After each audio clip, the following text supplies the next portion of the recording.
Eski zamanlarda iki kardeş uzun bir yolculuğa birlikte çıktılar. Gittikçe yol ikiye ayrıldı. İki yolun ayrımında ciddi bir adam gördüler ve ona "Hangi yol daha iyidir?" diye sordular.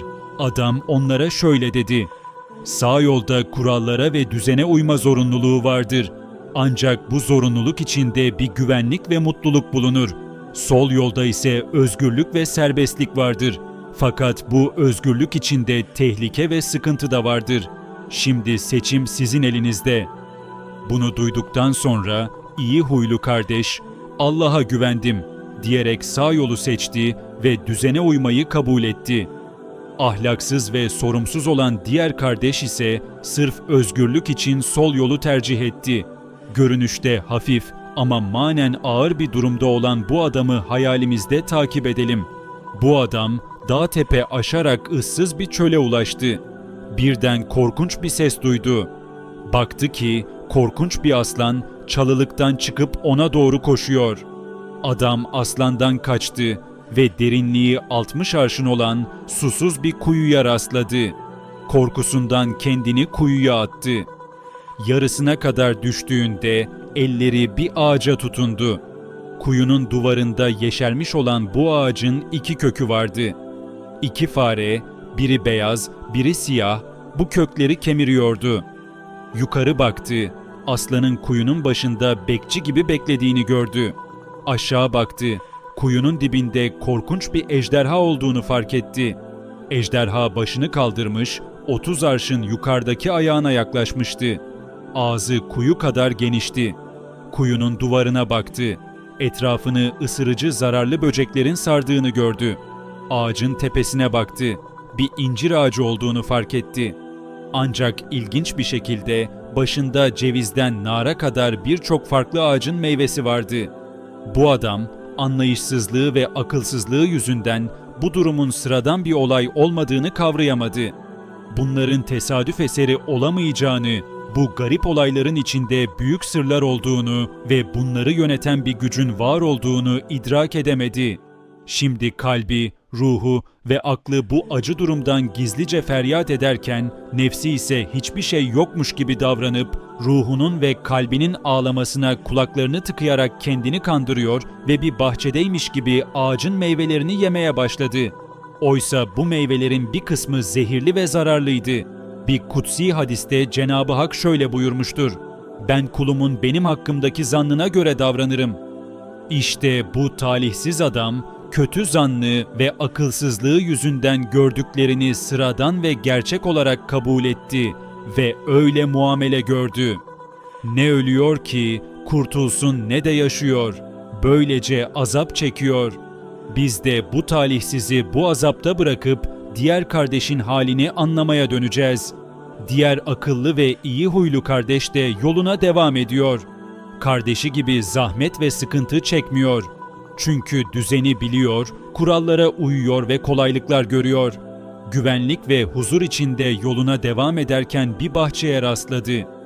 İçinde hem güzel çiçekler ve meyveler vardı, hem de bakımsızlıktan dolayı pis şeyler de bulunuyordu. Kardeşi de böyle bir yere girmişti. Ancak pis şeylere takılıp kalmış, midesini bulandırmış ve hiç dinlenmeden oradan ayrılmıştı. Bu kardeş ise "Her şeyin iyisine bak" kuralını uygulayarak pis şeylere hiç bakmadı. İyi şeylerden faydalandı ve huzur içinde dinlenerek oradan ayrıldı. Sonra gittikçe bu kardeş de diğer kardeşi gibi büyük bir çöle girdi.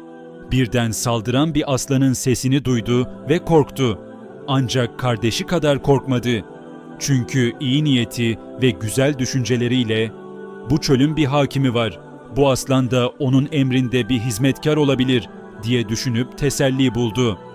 Yine de kaçtı ve 60 arşın derinliğinde susuz bir kuyuya rastladı. Kendini kuyuya attı. Kardeşi gibi ortasında bir ağaca tutundu ve havada asılı kaldı. Baktı, iki hayvan ağacın köklerini kemiriyordu. Yukarı baktı, aslanı gördü. Aşağı baktı, ejderhayı gördü. Tıpkı kardeşi gibi tuhaf bir durumla karşılaştı.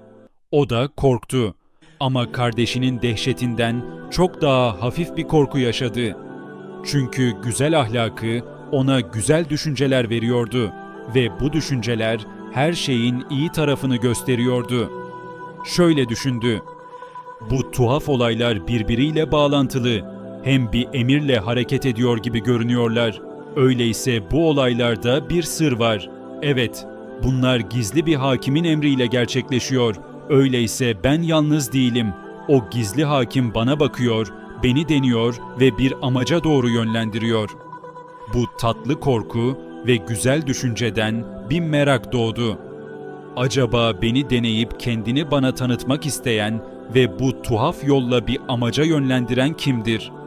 Sonra tanıma merakından bu sır sahibine karşı bir sevgi doğdu. Bu sevgiden sırrı çözme arzusu doğdu. Ve bu arzudan sır sahibini memnun edecek ve hoşuna gidecek bir tavır takınma isteği doğdu. Sonra ağacın tepesine baktı. Bir incir ağacı olduğunu gördü. Ancak başında binlerce ağacın meyvesi vardı. O anda korkusu tamamen gitti. Çünkü kesin olarak anladı ki bu incir ağacı bir liste, bir fihriste ve bir sergiydi. O gizli hakim bahçesindeki meyvelerin örneklerini bir sır ve mucizeyle bu ağaca takmış ve misafirlerine ikram ettiği yiyeceklere bir işaret olarak bu ağacı süslemiş olmalıydı. Yoksa tek bir ağaç binlerce ağacın meyvesini veremezdi. Sonra dua etmeye başladı. Sırrın anahtarı ona ilham oldu. Şöyle dedi: "Ey bu yerlerin hakimi, sana sığındım, sana hizmet ediyorum ve senin rızanı istiyorum, seni arıyorum." Bu duadan sonra birden kuyunun duvarı yarıldı ve şahane, temiz ve güzel bir bahçeye bir kapı açıldı. Hatta ejderhanın ağzı bu kapıya dönüştü ve aslanla ejderha iki hizmetkar kılığına girerek onu içeri davet ettiler. Hatta aslan ona boyun eğmiş bir at şeklini aldı. Gelin bu iki kardeşin durumlarını karşılaştıralım. İyiliğin nasıl iyilik getirdiğini, kötülüğün nasıl kötülük getirdiğini görelim ve bilelim. Sol yolun yolcusu kardeş her an ejderhanın ağzına girmeye hazır, titriyor. Yalnızlık ve umutsuzluk içinde azap çekiyor. Acı bir korku ve büyük bir dehşet içinde kalbi parçalanıyor. Kendini vahşi canavarların saldırısına maruz kalmış bir mahkum gibi görüyor. Görünüşte lezzetli ama manen zehirli meyveleri yiyerek azabını artırıyor. Gündüz gibi aydınlık bir gerçeği ve parlak bir durumu anlayışsızlığı yüzünden karanlık ve korkunç bir hayal, bir cehennem haline getiriyor. Sağ yolun yolcusu kardeş ise meyve dolu ve güzel bir bahçeye davet ediliyor. Lezzetli bir ibret, tatlı bir korku ve sevilen bir bilgi içinde garip şeyleri seyrediyor. Huzur, umut ve özlem içinde keyif alıyor.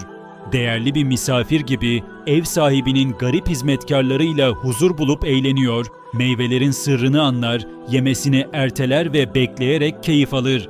Gerçeğin güzelliğini fark ettiği için onun sahibinin mükemmelliğine saygı duyar ve onun rahmetine layık olur. İşte Kur'an'ın kötülüğü kendinden, iyiliği Allah'tan bil hükmünün sırrı burada açığa çıkıyor. Şimdi bu hikayedeki temsillerin sırlarını beraber çözelim. O iki kardeşin biri müminin ruhu ve temiz kalbidir. Diğeri ise inkarcının ruhu ve günahkar kalbidir.